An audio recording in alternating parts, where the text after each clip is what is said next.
Hello friends, welcome back fire with RP channel. நம்ம சேனலில் இன்னைக்கு என்ன பார்க்க போகிறேன்னு பார்த்தீங்கன்னா, டிசம்பர் 13ஆம் தேதி ஒரு பயங்கரமான கார்த்திகை தீப திருநாளானது வருதுங்க. இந்த கார்த்திகை தீப திருநாளுடைய கிரக மாற்றத்தால் ஒவ்வொரு ராசி நேயர்களுக்கும் ஒவ்வொரு விதமான பலன்கள் கண்டிப்பாக கிடைக்க போகுது. அந்த வகையில் இன்னைக்கு எந்த ராசி நேயர்களுக்கு பார்க்க போறேன்னு பார்த்தீங்கன்னா, மகர ராசி நேயர்களுக்கு இந்த கிரக மாற்றத்தால் அவங்களுடைய வாழ்க்கையில என்ன தாக்கம் நடக்க போகுது அப்படிங்கிறத பார்க்கலாம். அதனால மகர ராசி நேயர்கள் எந்த நட்சத்திரத்துல பிறந்திருந்தாலும் இந்த காலத்தில் உங்களுக்கு என்ன பலன் கிடைத்திருக்கு அப்படிங்கறத இந்த வீடியோவை ஸ்கிப் பண்ணாம முழுமையா பார்த்து பயனடைங்க. கண்டிப்பா மகர ராசி நேயர்களுக்கு இந்த வீடியோ ஒரு பயனுள்ள வீடியோவா கண்டிப்பா இருக்க போகுது. அதுக்கு முன்னாடி இந்த கார்த்திகை தீப திருநாளுடைய சிறப்பம்சம் என்னங்கிறத பார்க்கலாம். அதுக்கப்புறம் உங்களுடைய ராசிக்கு என்ன பலன் கிடைத்திருக்கு அப்படிங்கிறத பார்க்கலாங்க. பொதுவாகவே கார்த்திகை தீபம் அப்படின்னு சொல்லும் போது இந்த நாள் அனைவருக்கும் தெரிந்த ஒரு நாளாக கண்டிப்பா இருக்குங்க. அதாவது இந்த நாள் அனைவராலும் மறக்க முடியாத ஒரு நாளா கண்டிப்பா இருக்க போகுது. இந்த கார்த்திகை தீபத் அன்று பாத்தீங்கன்னா நம்மளுடைய வாழ்க்கையில பொதுவாக விளக்கேற்றி வைத்தல் நம்மளுடைய நீண்ட காலமாக கடைபிடிக்கப்பட்டு வரக்கூடிய ஒரு சம்பிரதாயம் அப்படின்னு சொல்லலாம். அதாவது இந்த மாதிரி விளக்குகள் ஏற்றுவது பார்த்தீங்கன்னா நமக்கு ஒரு பாசிட்டிவான எனர்ஜியை கொடுக்கும் அப்படின்னு சொல்லலாம். கோவில்களிலும் வீடுகளிலும் தினமும் விளக்கேற்றுவது என்பது வழக்கமான ஒரு விஷயமா கண்டிப்பா இருக்குங்க. அதிலும் பாத்தீங்கன்னா ஆன்மீகம் வாயிலாக தீபங்களுக்கு பெரும் முக்கியத்துவம் தரப்படுகிறது அப்படின்னு சொல்லலாம். இந்த சிறப்பு வாய்ந்த கார்த்திகை மாதத்தில் தீப திருநாளை வருடம் நம்ம கொண்டாடி வருகிறோம் அப்படின்னு சொல்லலாம். அதாவது எந்த ஒரு சந்தோஷமான தருணங்களிலும் சரி, துக்கமான நேரங்களிலும் சரி, விளக்குகளை ஏற்றுவது நமக்கு பல வகையில் நன்மை அப்படின்னு சொல்லலாம். இந்த விளக்குகளை ஏற்றுவதற்கான குறிப்பிட்ட நேரம், இதற்கு குறிப்பிட்ட ஒரு நோக்கம், திசைகள், முறைகள் என பல விஷயங்கள் இந்த தீபங்களில் அடங்கியிருக்கு அப்படின்னு சொல்லலாங்க. பொதுவாக விளக்குகளில் பார்த்தீங்கன்னா நிறைய முகங்கள் கொண்ட விளக்குகள் கண்டிப்பா இருக்குங்க. அந்த வகையில பார்த்தீங்கன்னா 5 முகம் கொண்ட விளக்குகளை அனைத்து நேரங்களிலும் நம்மால் ஏற்றி வைப்பது என்பது நம்மளுடைய வாழ்க்கைக்கு ஒவ்வாத ஒரு விஷயம் அப்படின்னு சொல்லலாம். அதனால தினமும் ஒரு முகமோ 2 முகமோ விளக்குகளை ஏற்றலாம். அதுவும் எந்த நேரத்துல ஏற்றணும் அப்படின்னு பார்த்தீங்கன்னா, அதிகாலை சூரியன் உதிக்கும் முன்னாடி, அதே போல மாலையில் அந்தி சாயும் முன்பு வீட்டின் வாசல் கோலமிட்டு நீங்க உங்களுடைய மனதை ஒருமுகப்படுத்தி விளக்குகளை ஏற்றலாம். இப்படி நீங்க ஏற்றதுனால கண்டிப்பா உங்க வாழ்க்கையில நேர்மறை சக்திகள் சூழ்ந்து உங்களுடைய வாழ்வில் இருள் விலகி ஒளி பிறக்க செய்யும் அப்படின்னு சொல்லலாங்க. ஒவ்வொரு விளக்கிற்கும் பார்த்தீங்கன்னா ஒரு அர்த்தம் இருக்கு அப்படின்னு சொல்லலாம். அதாவது ஒவ்வொரு விளக்கில் உள்ள முகத்திற்கும் ஒரு அர்த்தம் இருக்கு அப்படின்னு சொல்லலாங்க. இந்த மாதிரி விளக்கு ஏற்றுவதற்கான குறிப்பிட்ட திசைகள் என்ன அப்படிங்கிறத பார்க்கலாம். தீபத்தை வடக்கு திசை நோக்கி நீங்க ஏற்றும் போது அறிவு வளர்ச்சியும் செல்வ வளர்ச்சியும் கண்டிப்பா உங்க வாழ்க்கையில அதிகரிக்கும். கிழக்கு திசையில் ஏற்றும் போது துன்பங்களை நீக்கலாம். மேற்கு திசையில் விளக்குகளை ஏற்றும் போது கடன் தள்ளைகளையும் தோஷங்களையும் கண்டிப்பா போக்குங்க. ஆனால் எக்காரணத்தை கொண்டும் தெற்கு திசையில் தீபங்களை ஏற்றவே கூடாதுங்க.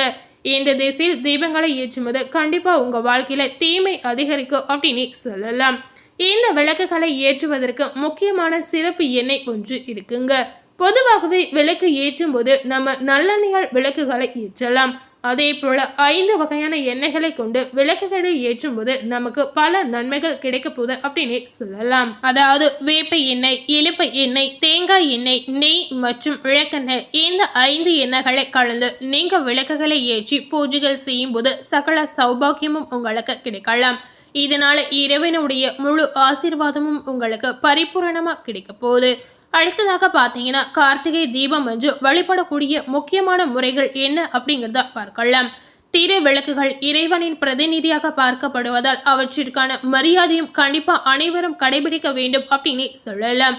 பூஜைக்கு ஏற்றப்படும் திரு விளக்கிற்கு பால், சர்க்கரை, கற்கண்டு இந்த மாதிரி பொருட்களை நெய்வேத்தியமாக வைத்து கார்த்திகை தீபத்தன்று படைக்கலாம். அதே போல அவள் பொரியில் வெள்ளப்பாக சேர்த்து கார்த்திகை தீபம் அன்று படைத்து வழிபாடு செய்யலாங்க. கார்த்திகை தீபத்தன்று அழகான அகல் விளக்குகளை சுவாமி அறையில் ஏற்றி உங்களுக்கு தெரிந்த ஸ்லோகங்களை பாடி கற்பூர தீபாராதனை செய்யலாம்.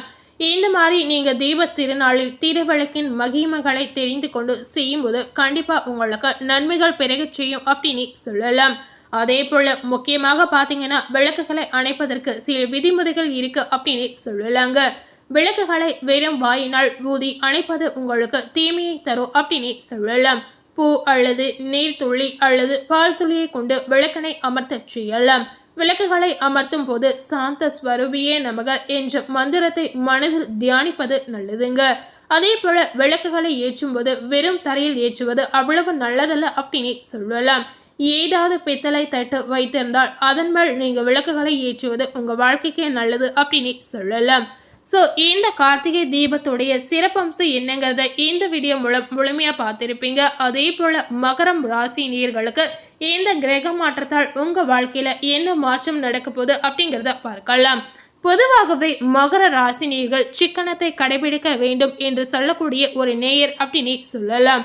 உங்களுக்கு இந்த கார்த்திகை மாத கிரக நிலைகளை ஆராய்ந்து பார்க்கும் பொழுது இந்த மாத தொடக்கத்தில் உங்களுடைய ராசிநாதன் சனி தனஸ்தானத்தில் பலம் பெற்று சென்றிருக்கிறார். குருவின் பார்வை உங்களுடைய ராசியில் இதனால பதிகிறது. இதனால இந்த கார்த்திகை மாதம் சென்ற மாதத்தை காட்டிலும் உங்களுக்கு சிறந்த பலன்கள் கிடைக்க போகுது அப்படின்னு சொல்லலாம். இதனால மகரம் ராசி நேயர்களுடைய வாழ்க்கையில செல்வ நிலை உயரலாம். செயல்பாடுகளில் வெற்றிகள் உங்களுக்கு கிடைக்கலாம்.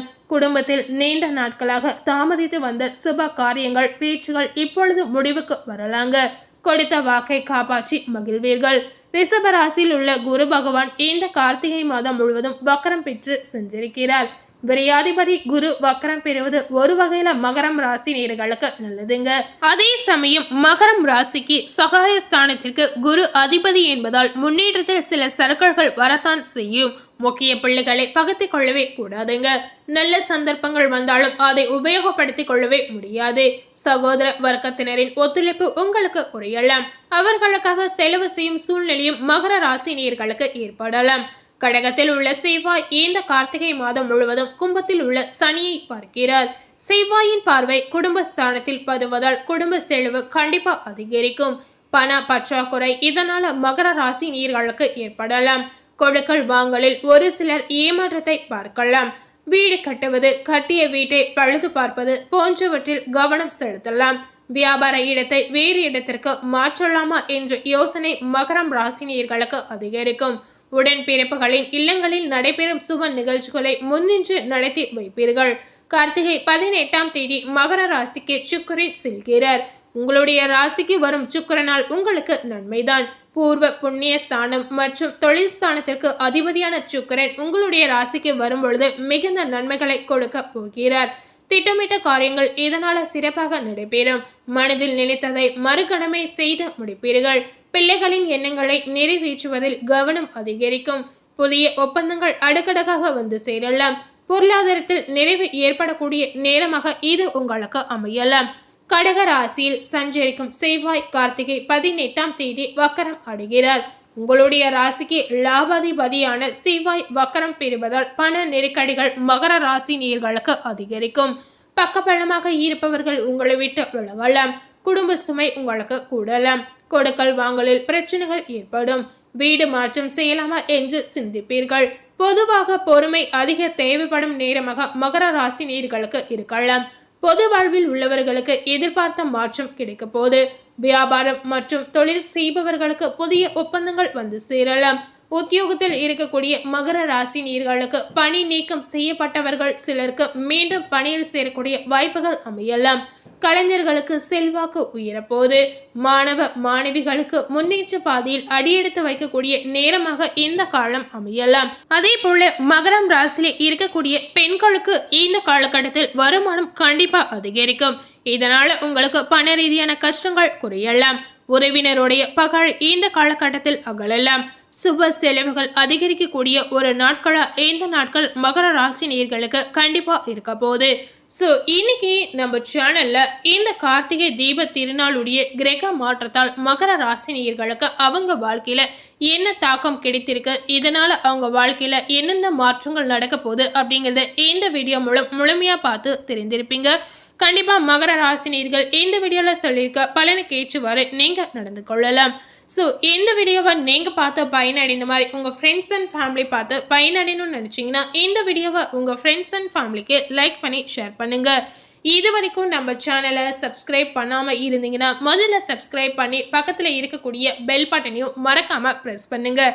நீங்கள் சப்ஸ்கிரைப் பண்ணால் மட்டுமே நம்ம சேனலில் படக்கூடிய எல்லா நியூ அப்டேட்டான வீடியோஸும் நீங்கள் உடனுக்குடன் பார்த்து தெரிந்து கொள்ளலாம். அதனால் மறக்காமல் சப்ஸ்கிரைப் பண்ணி மறக்காமல் பக்கத்தில் இருக்கக்கூடிய பெல் பட்டனையும் ப்ரெஸ் பண்ணுங்கள். தேங்க்யூ.